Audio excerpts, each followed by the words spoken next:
बिस्मिल्लाहिर्रहमानिर्रहीम। अस्सलाम वालेकुम students, welcome back to my channel all about maths with Sahar. आज की वीडियो क्लास 7 के लिए है। चैप्टर 10 है लीनियर इक्वेशन। एक्सरसाइज हम इसकी 10 स्टार्ट करते हैं। क्वेश्चन हम इसका 11 स्टार्ट कर रहे हैं। X by A plus X by B is equal A square minus B square is by A B. अगर आपको इसके रिमेनिंग क्वेश्चन चाहिए ये 1 2 ऑनवर्ड, तो डिस्क्रिप्शन में मैंने इसकी प्लेलिस्ट का लिंक ऐड कर दिया है, आप जाके सारे क्वेश्चन चेक कर सकते हैं। तो सबसे पहले हम क्या करते हैं, क्वेश्चन का सोल्यूशन लिखते हैं। अब हमने क्या करना है, एक्स की वैल्यू फाइंड करनी है, क्योंकि अगर मैं इसकी स्टेटमेंट देखूं तो क्या लिखा हुआ है, सोल्व दी सिंपल इक्वेशन। ठीक है, फॉलोइंग सिंपल इक्वेशन। तो ये एक सिंपल इक्वेशन है जिसे हमने सोल्व करना है। सोल्व का क्या मतलब होता है कि एक्स की वैल्यू फाइंड करनी है। अब यहाँ पे जो एक्स है ना वो एज अ वेरिएबल है, और जो ए बी बाकी अल्फाबेट्स है ना वो वेरिएबल नहीं है, वो सिंपल हमारे पास कॉन्स्टेंट है। जैसे नंबर्स होते हैं ना वैसे ही है। अब हमने क्या करना है, या तो आप इसके डिनोमिनेटर को कैंसिल आउट कर दें, एक ये मेथड है, एक सिंपल ये मेथड है कि आप इसको एलसीएम के मेथड से भी कर सकते हैं। ठीक है, तो मैं यहाँ पे कैंसिलेशन का जो है ना, डिनोमिनेटर को खत्म करने का वो मेथड यूज करूंगी। तो आपको नजर आ रहा है ए बी, इधर भी ए बी नजर आ रहा है। आपको जो आपको सेम नजर आ रहा है ना, आपने उसको एक दफा ले लेना है। ए और ए बिल्कुल सेम है, एक दफा ले लिया। बी और बी बिल्कुल सेम है, आपने एक दफा ले लिया। दो वैल्यूज हमारे पास मिल गई, यानी कि जिनको हमने इकट्ठा किया, ए और बी।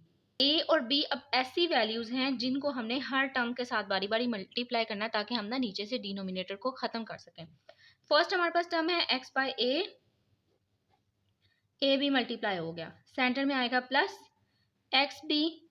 सेकेंड टर्म है, मल्टीप्लाई कर दिया ए बी को। ये जो है ना, ये मैंने आपको एग्जाम्पल दी है, बाकी ये क्वेश्चन का पार्ट नहीं है। इक्वल। अब हमारे पास ये कौन सी टर्म है, लास्ट, यानी कि जो इक्वालिटी की दूसरी साइड पे है वो वाली टर्म है। इसको भी लिखेंगे और मल्टीप्लाई कर देंगे ए बी के साथ। ए बी मैंने इसलिए चूज किया क्योंकि ये जो है ना वो इनकी हाईएस्ट पावर आ रही है।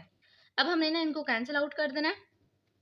तो यहाँ पे देखें, ए और इधर ए बी, तो ए और ए सेम हुआ, बाकी बी बचा। इसी तरीके से ये बी और ये बी कट हो गया, बाकी ए बच गया एक्स के साथ।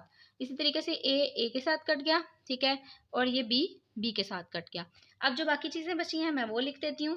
X bracket multiply by B plus X multiply by A equal A square minus B square, और बाहर कुछ भी नहीं बचा। ठीक है, देखें कुछ भी नहीं बचता तो यहाँ पे वन बचता है ना, ये कटिंग होके वन आ रहा है, तो वन ने जब इससे मल्टीप्लाई होना है तो सेम यही वैल्यूज आएंगी।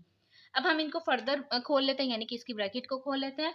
तो यहाँ पे आ जाएगा बी एक्स, क्योंकि हमें पता है कि कांस्टेंट ना पहले आता है। बी एक्स आ गया प्लस ए एक्स आ गया, ए स्क्वायर माइनस बी स्क्वायर। अब हमें सोल्यूशन चाहिए, यानी कि एक्स की वैल्यू चाहिए। तो एक्स आपको नजर आ रहा है दोनों के साथ, फर्स्ट टर्म के साथ भी सेकंड टर्म के साथ भी, तो हम इसमें ना कुछ कॉमन निकाल सकते हैं, यानी कि एक्स को बाहर निकाल सकते हैं। तो मैं क्या करूंगी, सिंपल ये फर्स्ट टर्म में से भी सेकंड टर्म में से भी दोनों को, जब मैं एक्स को कॉमन निकालूंगी तो एक दफा बाहर लिखूंगी। अंदर हमारे पास बचेगा बी प्लस ए, बाकी सारी वैल्यूज एज इट इज। जब हम कॉमन निकालते हैं ना तो हमने एक दफा ही लिखना होता है, ये चीज आपने हमेशा याद रखनी है। मैंने दोनों एक्स को बाहर निकाला और एक दफा लिख दिया। यहाँ पे हमें अब एक्स की वैल्यू चाहिए। ठीक है, तो मैं नेक्स्ट स्टेप में क्या करूंगी, सारी वैल्यूज लिख देती हूँ और फिर हम नेक्स्ट में ना इसको सॉल्व करते हैं।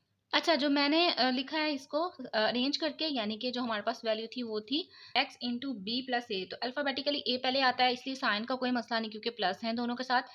इसके साथ भी कोई साइन नहीं, तो ऑब्वियसली प्लस का साइन एग्जिस्ट कर रहा है। ठीक है, तो मैंने अल्फाबेटिकली ना ए को पहले लिख दिया। तो ए को मैंने पहले लिखा हुआ है, ए प्लस बी, और बाकी सारी वैल्यूज एज इट इज लिखती हैं। ठीक है, अब हम क्या करते हैं, अब ना हम इसको सॉल्व कर लेते हैं, यानी कि एक्स की वैल्यू फाइंड कर लेते हैं। अब ये यहाँ पे क्या हो रहा है, ये एक्स के साथ ना ए प्लस बी एक्स्ट्रा है जो कि मल्टीप्लाई हो रहा है।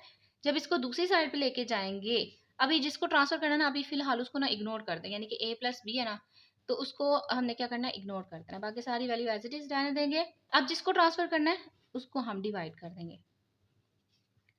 अब हमें यहाँ पे ना एक फॉर्मूला नजर आ रहा है, जैसे कि ए स्क्वायर माइनस बी स्क्वायर हो, तो हम क्या करते हैं, एक दफा ऐड कर देते हैं और एक दफा माइनस कर देते हैं। ठीक है, इसी तरीके से मैं इस फॉर्मूले को भी ओपन कर देती हूँ, एक दफा प्लस कर देंगे, एक दफा माइनस कर देंगे, ये ना फॉर्मूला। और डिवाइड में ए प्लस बी पहले से ही है। अब ये ए प्लस बी दोनों कैंसिल आउट हो गए हैं, बाकी हमारे पास बचा ए माइनस बी। तो ये हमारे पास ना इसका आंसर है।